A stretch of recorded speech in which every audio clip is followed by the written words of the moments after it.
there's some other things that they have done on their own without asking the city for additional money that's ultimately going to leave the city with a great quality project. So I'd like to ask the council to approve this change order.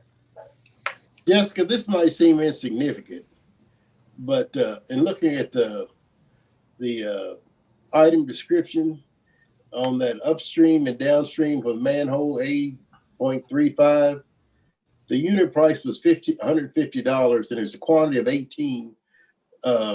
Wouldn't those amounts be the same, 2,700 versus 2,625? Does the math, is that, I know it's only $75, but wouldn't that seem like it should be the same? I think it's a rounding error to keep the decimal point off of the spreadsheet. So one of the items might have been like slightly over 18 or slightly under 18 to give you that difference in $75 per cubic yard. I think that must have been what had occurred there, but I will clarify that.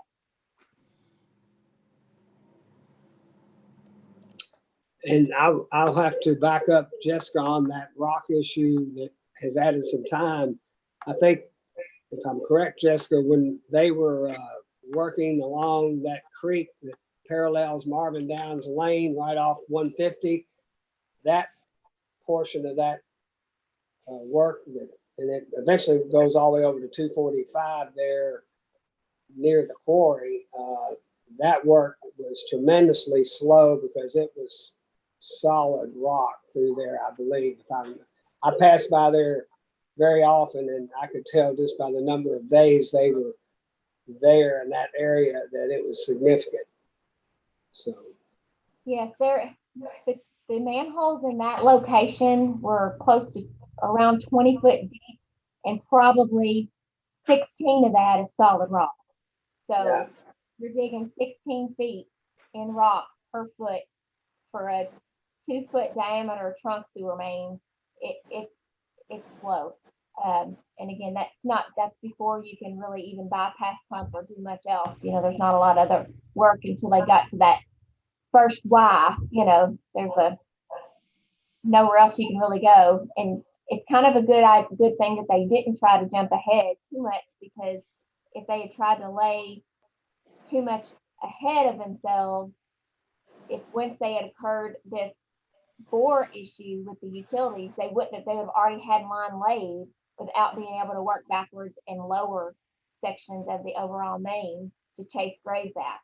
You know, so everything has a consequence. When we had to lower at the bore, we had to work backwards from grade to get back, to make sure we had positive grade and maintained enough slope on the line to hold our capacities needed for everything upstream. So, and Councilman Shekels, I did do the math. The reason that item number 3 for the 18 cubic yards material at $2,625, that was really just 17.5 cubic yards, and the spreadsheet rounded it. So hopefully that answers. Any other questions of Jessica? We probably, I guess, should vote on these separately. Audrey, do you think that would be correct? Since they're two. Yes, since they're two different, things. Two different companies. One's amended, and the other one's got additional. I think for the clarity of the record, if we took them up separately for a vote, that would probably be easier. Okay, thank you. So if there's no other questions of Jessica on change order number 1 for $10,725 for the additional rock required to do the bore under Highway 245 for this project, I need a motion to approve. Mayor, I'll be happy to make that motion to approve change order number 1 for the Round Creek wastewater system improvements. Okay, thank you. We have a motion. Is there a second? Motion by Councilman Dones. Is there a second? I'll second, Mayor. Got second by Councilman Hibbs. Any further discussion? All in favor, signify by saying aye. Aye. Aye. Opposed? Like sign. Thank you. Now for amendment number 2, request by HDR Engineering for additional days. And Jessica, this is for their inspection and oversight, correct? There's more days to the contract because of that. Correct. This amendment number 4 is strictly just to accommodate the additional expenses that HDR is going to incur, that ultimately the city will incur by giving the additional 45 days. So there's additional resident inspection time, witnessing the work, additional pay applications and reporting to do. It may extend, additional pay period, KIA submittals, all of that processing just by the project going on. It's just a straight through. They're trying to minimize their overall dollar value by trying to reduce a little bit of the time on the job at the end to kind of make that a little bit easier. But the contract administration will definitely be in there for sure the full time. So that's what it's just reflecting that 45 days. It correlates to consultant time. Okay, thank you. So there's no other questions of Jessica on this amendment number 4 to the Round Creek Wastewater System Engineering Services. I'd ask for a motion to approve the request for additional expenses by HDR, $13,200. So moved, Mayor. Motion by Councilman Jones. Is there a second? Second, Mayor. Second by Councilman Williams. Any other discussion? Mayor, may I ask a quick question, please? Yes, ma'am. Jessica, I should have asked this on the first one. Are both of these amounts still within the amount we have budgeted for this project? Yes, these amounts include, we have contingency money in the overall KIA loan, and this is within those contingencies. Okay, thank you. Any other discussion or questions? Seeing none, all in favor, signify by saying aye. Aye. All opposed? Motion is carried. Thank you. All right, we'll move on then to our Historical Review Board. And I'll ask our city attorney, Audrey Hayden, to read the summary of the recommendations from the February 16th meeting. Okay. Thank you, Mayor. COA 2105, Julie and Guthrie Wilson, applicants owners, request to add a window at the rear of their property at 501 North 3rd Street. Recommendation: approval to install one window on the non-historic addition at the rear with the following conditions. The window's final design will be staff approved. The wood window must have simulated divided lights that match the historic windows, and the window top must be in alignment with the other historic windows on the back of the house. COA 2112, Jennifer Sissel, Roger Carey, applicant/owner, request to add a sign at 127 North 3rd Street. Recommendation: approval to install the proposed A-frame sign. COA 2102, Bourbon Capital Brewing LLC, applicant owner, request to install outdoor trash cans at 112 West Flagey Avenue. Recommendation: approval to install the one proposed trash can with the following conditions. The trash cans are approved on a case-by-case basis. The trash can has an acceptable design. The trash can shall be emptied every night, and it is allowed because it is in a secured and enclosed area. COA 2104, Bourbon Capital Brewing LLC, applicant owner, request to install roofs for 2 existing pergolas at 112 West Flagey Avenue. Recommendation: approval to install the proposed roofs for the pergolas with the following conditions. The standing seam roof for the pergolas will be 12 inches seam to seam with a 1-inch rise, and it will be flat in between each seam with no ridges. The final design of the roof will be staff approved with its color. COA 2111, Bourbon Capital Brewing LLC, applicant owner, request to add a sign at 112 West Flagey Avenue. Recommendation: approval to install the sign proposed in the application with the following conditions. The bracket will be staff approved. COA 2161 amended. Beth Clark and Kate Bowling / Catherine Clements, applicants and owner, request to replace signage at 122 North 3rd Street. Recommendation: approval to install the proposed amended signage as presented in the application. And Mayor, I know Councilman Jones has recusal on those 3. 2102, 4, and 11, yes. Okay, 2102, let me write that down.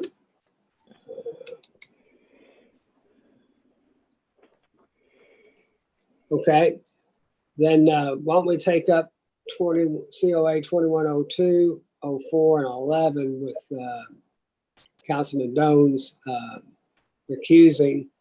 I need a motion to approve those three COAs with conditions.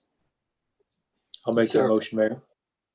We have a motion by Councilman Hibbs. Is there a second? I'll second, Mayor. Second by Councilwoman Hart. Any other discussion? Seeing none, all in favor signify by saying aye. Aye. Aye. Any opposed? All right, so Councilman Dones were accused on that. So now we'll go to the other ones. That would be 2105, 12, and 161.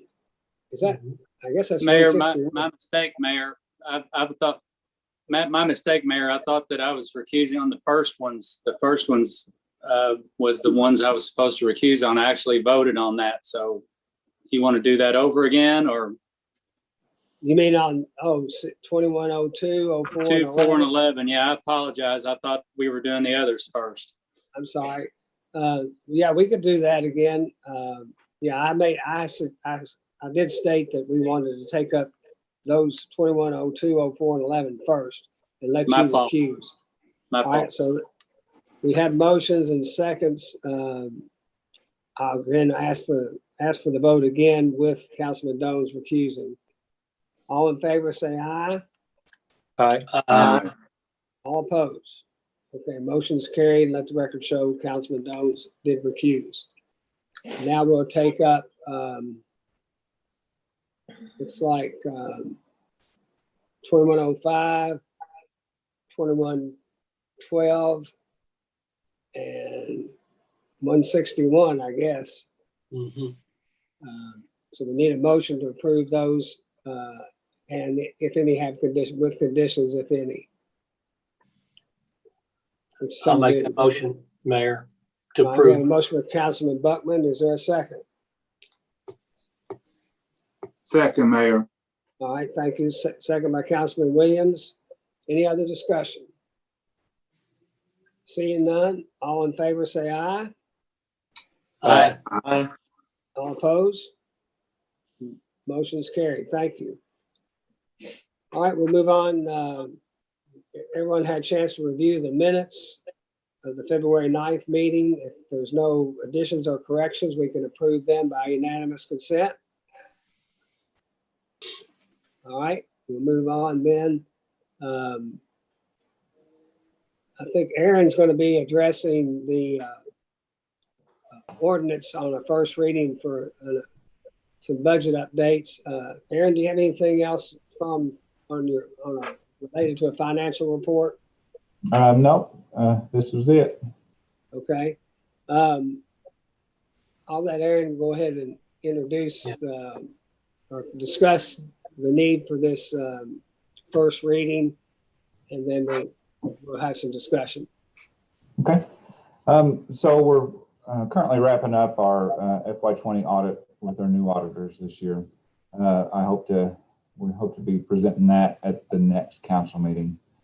And one of the items that they're going to have a comment on, or it's compliance issue, is what the compliance finding is what they're calling it, is related to the way we adopt our budget ordinance. So normally every year we have the budget proposal, and that details out not only the general fund, but combining utilities and all of the non-major funds. And then our ordinance, however, only lists the general fund and the combined utilities funds. It's this auditor's interpretation of the KRS statute that any funds expended by the city should be put into the ordinance and voted on by council. So, Yeah, our previous auditor never recommended that, but the new auditors, as I just want to make it clear, the new auditors are the ones that are recommending this. that's correct. That's correct. So that's going to be a note for the FY20 audit. So I'm just wanting to get out in front of this and kind of bring this before you all before they start discussing it next week, and then also just to clean up FY21's budget. So what you're seeing is it's not an amendment, it's a new budget for the non-major funds only. So this year is going to be a little bit different. We're going to carry two different budget ordinances, basically one for the general fund combined utilities and one for the non-majors. Next year, when we go to pass a budget, they'll all be on the same ordinance. So we won't have this back and forth here. But again, this has been presented before through the proposal that you guys see, but it didn't appear on the ordinance. So this is just creating an ordinance to present this and have actual votes on. So if you had any questions on any of the line items, we can discuss them. Yeah, all of these have always been presented in your budget packet, not only yours, but all the previous years. We've always had these presented, and they were, part of our discussion in our work sessions and so forth before taking up approval of the budget. So these numbers were previously submitted for full council review, not only this year, but in previous years. Right. And what the auditors, their interpretation of the KRS statute, it makes sense. And from my research, I just kind of looked around at some other cities' budgets, and they present every fund in their ordinance. So that makes sense. And just from a transparency issue, I think it makes sense for us to go ahead and moving forward to have every fund listed and voted on in an ordinance form. Okay. Did anyone have any questions of Aaron on this? No. Okay, this is just a first reading, so I just would have asked the council members to introduce it, and then that's all we have to do this evening. So. Mayor, if I may be in order, I'd like to introduce a summary of ordinance number B 2021-02, which is an annual budget of non-major items, major fund for the fiscal year, July 1st, 2020 through June 30th, 2021. Okay. I don't know if we need our city attorney to read that? I have to read it. I'm sorry. Go ahead and read yes, read the summary. Okay. Thank you. Summary of ordinance number B 2021-02, annual budget of non-major funds for the fiscal year July 1st, 2020 through June 30th, 2021. An ordinance adopting the City of Bardstown, Kentucky annual budget of non-major funds for the fiscal year July 1st, 2020 through June 30th, 2021, estimating revenues and resources and appropriating funds for the non-major operations of the city government. Whereas an annual budget proposal and message has been prepared and delivered to the City Council, and whereas the City Council has received and reviewed the budget proposal and made desired modifications, now therefore be it ordained by the City of Bardstown, Commonwealth of Kentucky, Section 1, that the annual budget of the non-major funds for the fiscal year beginning July 1st, 2020, ending June 30th, 2021, is hereby adopted as follows, as set forth below. Section 2, that any and all ordinances inconsistent with this ordinance are hereby repealed. And Section 3, that this ordinance shall have taken effect July 1st, 2020 after its passage and publication as required by law. The summary was certified by me, Audrey Hayden, City Attorney. All right, thank you, Audrey. So this first reading will take up a second reading and a vote at our next meeting. All right, thank you, Aaron, for your help on this. We move on. Then any reports from staff or any of the committees this evening? Okay. Under new business, we have a resolution for Orbis, which is needed for them to complete their incentives they got for the state on the expansion that they just recently completed.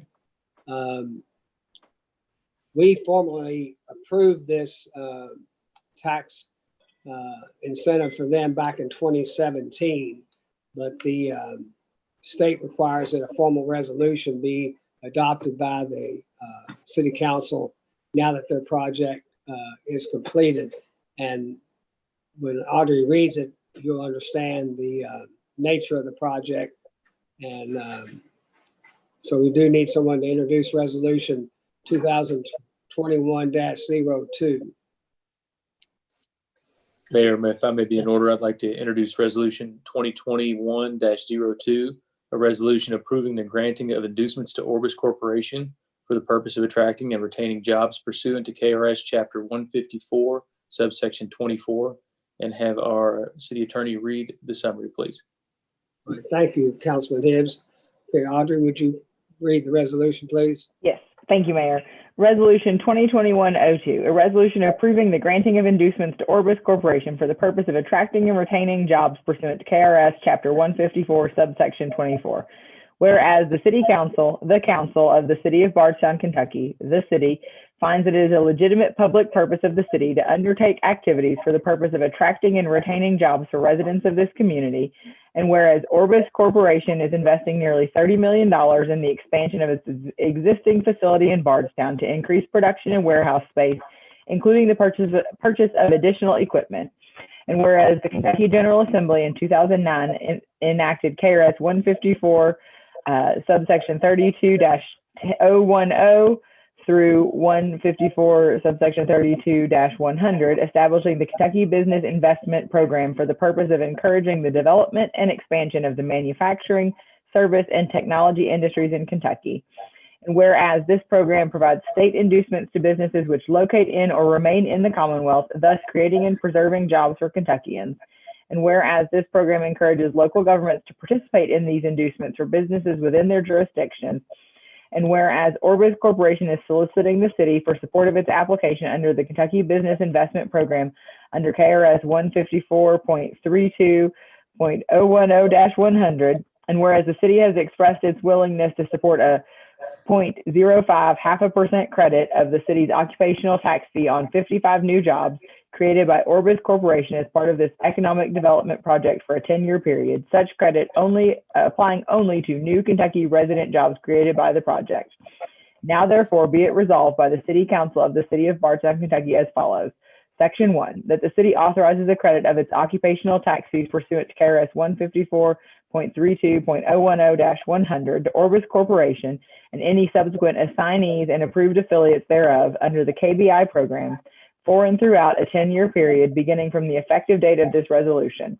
The credit of the occupational tax fee shall be equal to 0.5% on the wages of the 55 new resident employees of Orbis Corporation created as part of this economic development project. Section 2, that the mayor and other appropriate officers and employees of the city are authorized and directed to execute, acknowledge, and deliver on behalf of the city any and all papers, instruments, certificates, affidavits, and other documents, and to do and cause to be done any and all acts necessary or proper for the granting of the inducements authorized by this resolution.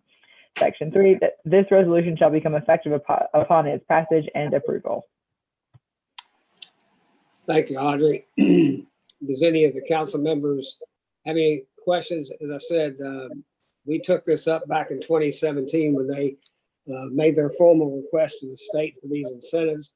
This was a $30 million expansion project, so it was very detailed and significant and required a lot of engineering.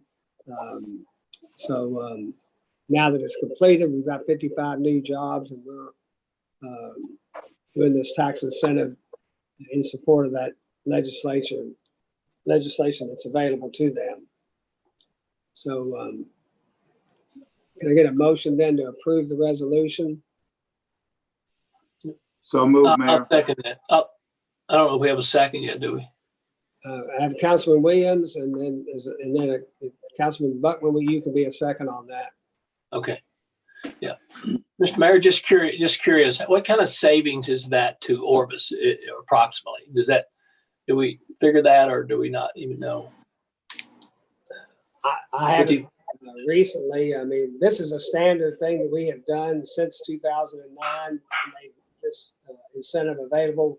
We've done it on new industries as well as expansions.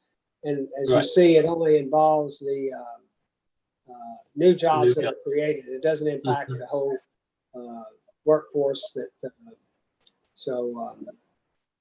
You know, I've got a question too. Does Yeah. that the 0.5 rebate of the occupation fees, does that start as soon as they hire those 55 people, or once we approve this resolution?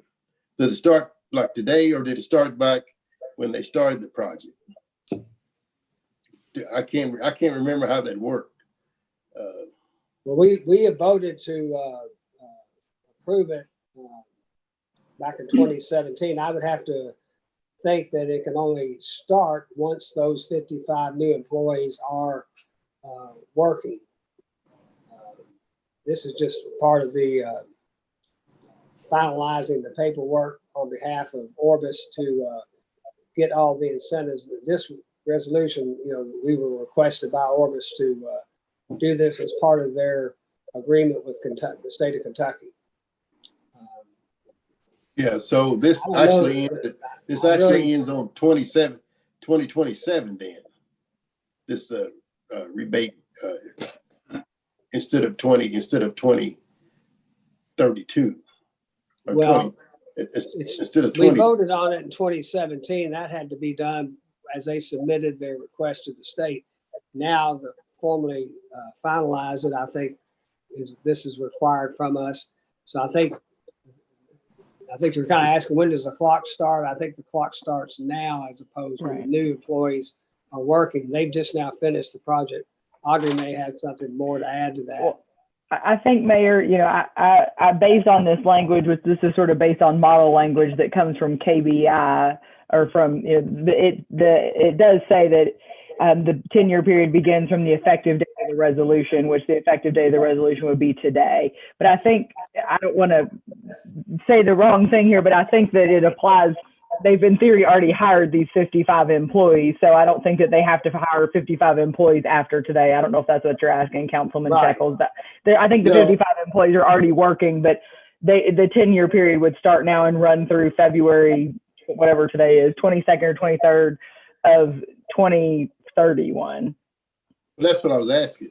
Yeah. Did it start in 2017 or did it start in 2021? So So- how long did this rebatement last? That was the question. I'm just Yeah. curious. I couldn't. So it starts today, I think, or once Okay. assuming you all vote on it, it starts once you all pass it. So Okay. So they haven't been getting the 5%, 0.5% credit up until this time. That's On correct. the employees as they hire them.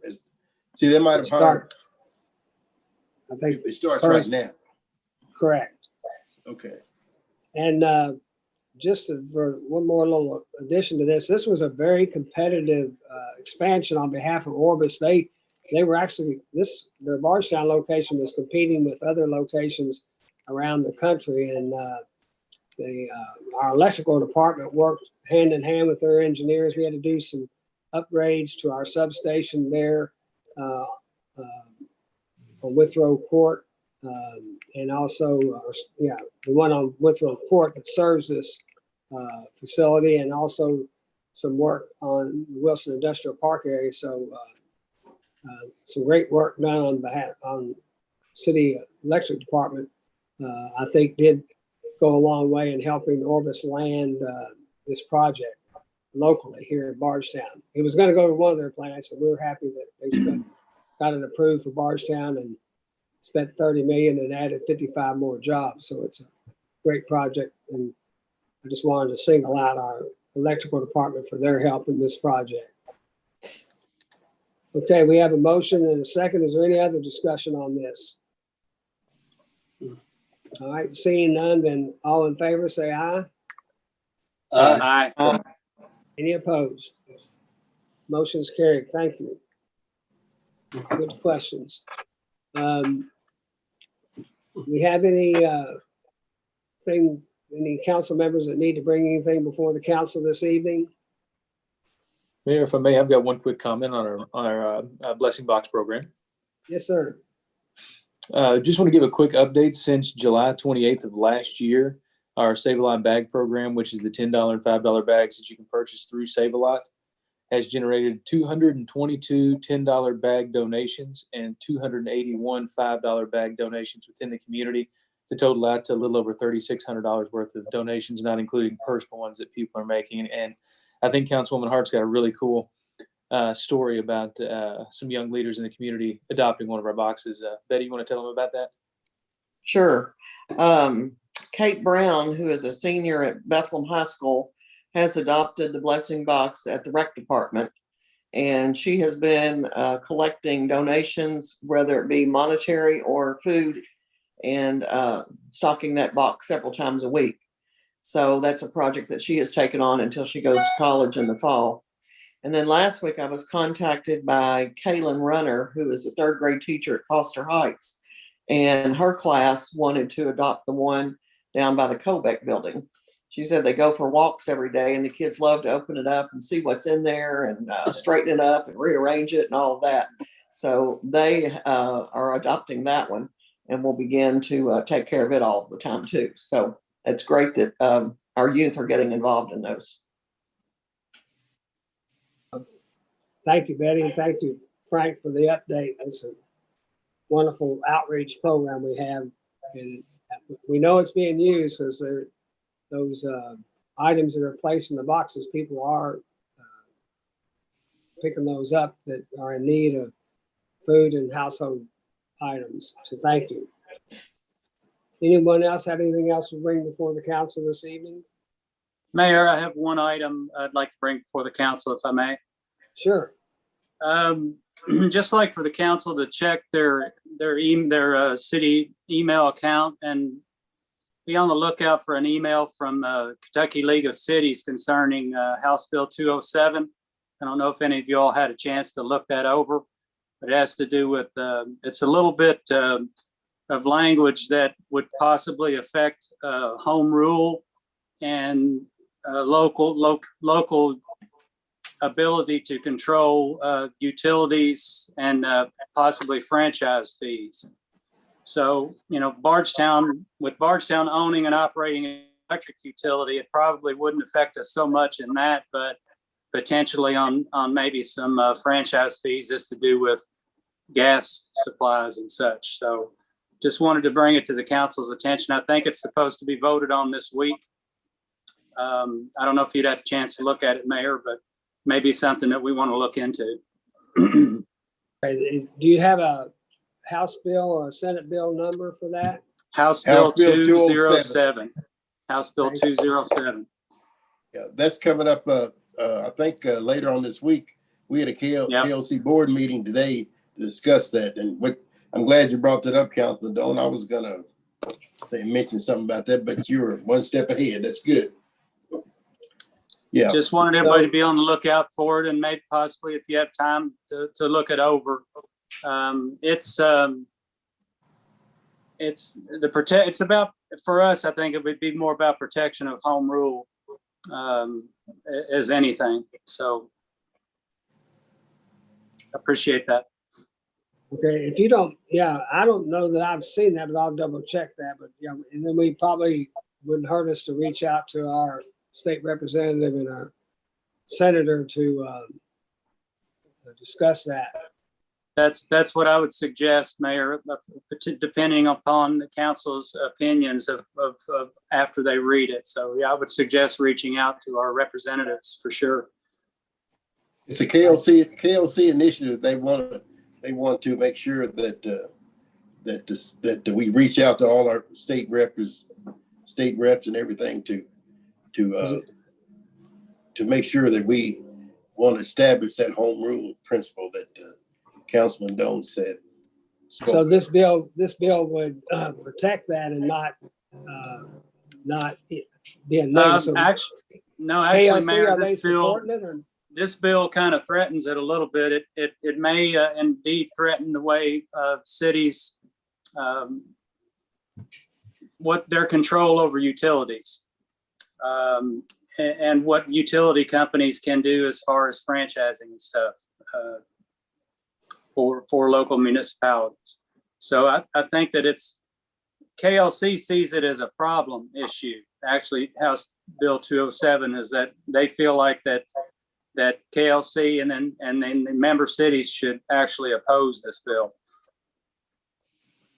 Okay, well, it must be the must be the season for that, because I've been working today on a legislation that's been proposed in the House of Representatives in Washington, D.C. It's H.R. 1149, which, and I've written a note here that it would, if this legislation were to pass, would prohibit state or other political subdivisions thereof from providing or offering for the sale at retail or wholesale to the public broadband internet access service and for other purposes. So in other words, it would prohibit state and local governments from being in the broadband business.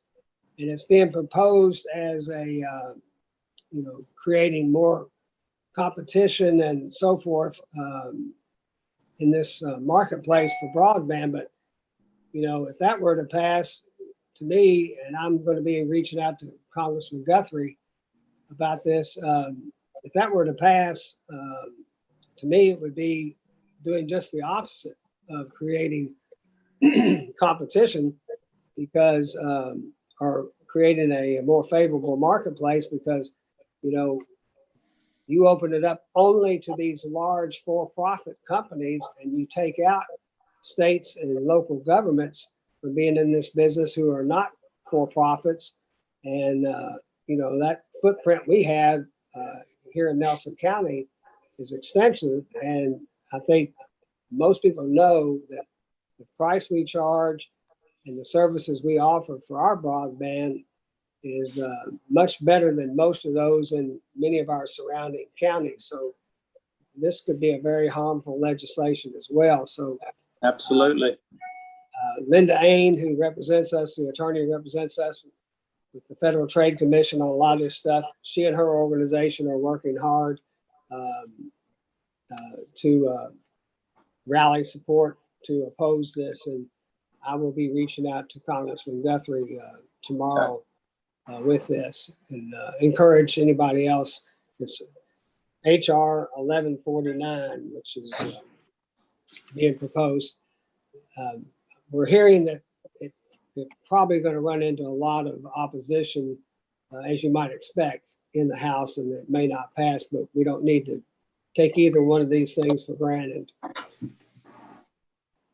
Well, I'll read just a short paragraph just for council. I won't spend too long on it here, but a brief synopsis of House Bill 207. It's an extremely broad measure that impedes the ability of city officials to provide local input for utility services that impact their community.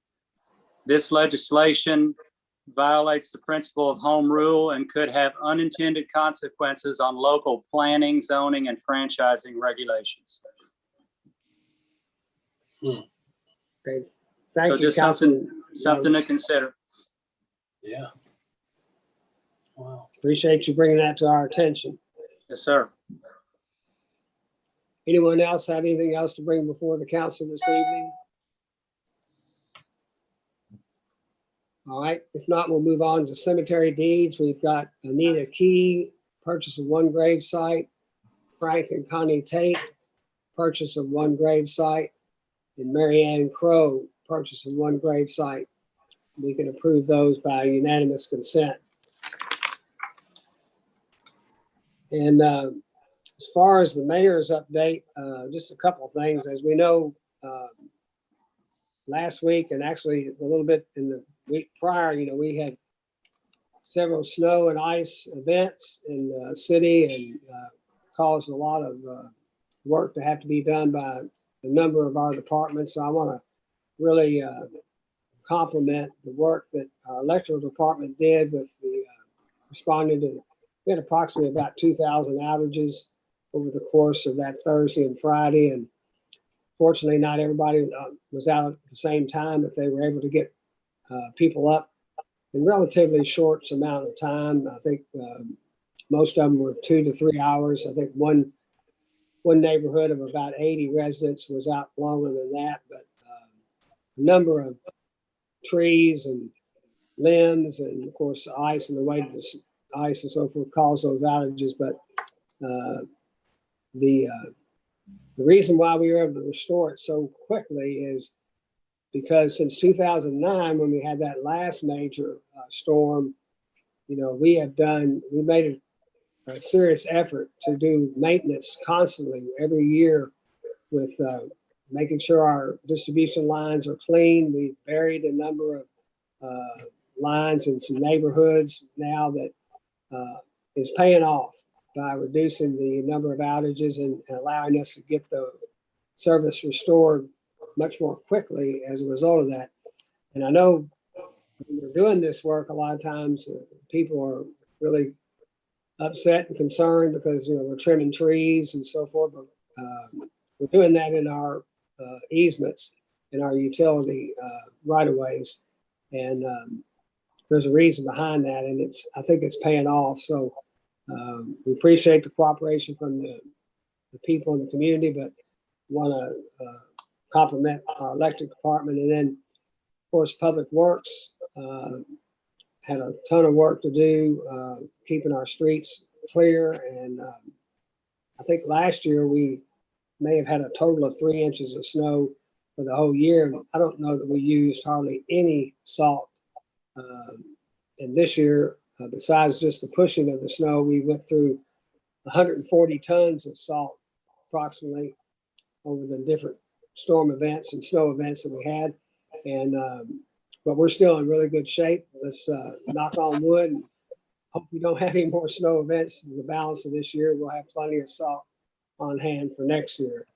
And then the customer service reps had to answer those hundreds and hundreds of calls. We had some of the ladies up front literally spent the night at City Hall. The first night we had that major ice event, some of them worked really the equivalent of almost 3 shifts. And it was, it's really hard work to answer all that call. It's not an exact science that you can just tell people that are out of power that it's going to be a 2-hour outage or a 1-hour outage or longer.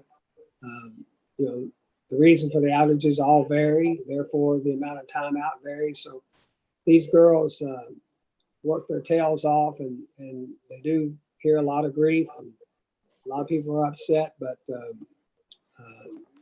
the whole team really, I think, did a great job under the circumstances. As we all know, there's a lot worse situations around the country and around Kentucky than Bardstown and Nelson County. We were fortunate. So I just want to compliment all of our staff for the hard work and overtime that they did, and working rough hours and under some very difficult conditions. So I really appreciate that, and I know the council does as well. And other thing I'd like to talk about is our city attorney was a finalist for the circuit judge opening, and that's a compliment to her qualifications and the respect she has among some of her peers. And I know that it would have been a major career change for Audrey, and I know she's probably disappointed, but I will say this, that we're very fortunate to have someone of Audrey's qualifications and caliber working for us. And she really,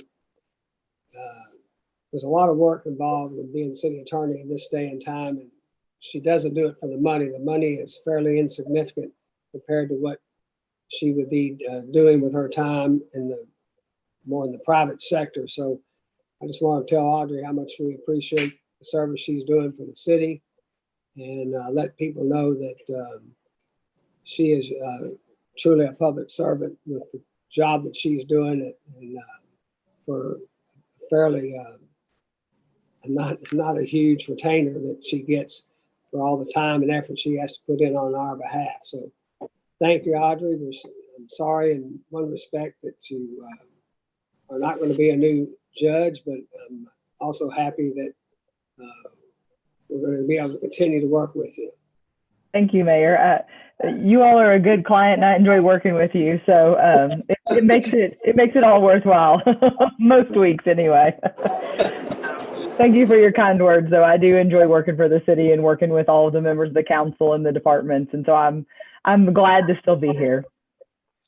Yeah, Audrey called me Friday morning to tell me, and then we had to proceed and spend about a half hour talking about cases that we have. That's right. So she never blinked during all this time. I'll say that. So thank you. Does anyone else have anything else to bring before us this evening? Mayor, can I add a quick note about the customer service reps? Yes, Please. ma'am. I wanted to add as well, I was one of those people that was out, I think about 1:30 in the morning, and I debated about calling City Hall. I figured they knew about it, but I thought, well, I better do it just in case. And I called expecting to be transferred into a voicemail system, but I was greeted by a very friendly young lady who acted like she'd probably just had about 12 hours of sleep, and somebody had brought her a Haight Orange bakery. She just was very, very pleasant at 1:30 in the morning, and I'm sure my call was the first one. So I really appreciated her kindness and ability to persevere. All right. Well, you know, that night those ladies worked, you know, until 4:30 their regular shift, and then just stayed on, and nothing happened, you know, for several hours, and it was almost to the point they were about ready to head home, and then 1 a.m. is when about 1,100 customers went out, and so all hell broke loose at City Hall at that point, and they had to man hundreds of calls coming in. But fortunately, that first round, by about 6:30 a.m., all but about 80 of those 1,100 some odd customers were back up in service. So the disruption for that group really wasn't too bad to, you know, to be out at the time of the night that it was. So we were lucky on that. So thank you, Betty. Anything else? If not, then I would ask for a motion to adjourn. So moved. We have a motion by Councilman Buckman. Is there a second, I think, by Councilwoman Hart? Yes. Any discussion? Seeing none, all in favor say aye. Aye. Opposed? We are adjourned. Thank you all. Thank you, Good sir. evening. Thank you. Talk to you soon. See you, everybody. Good night, Everybody. everybody. Night.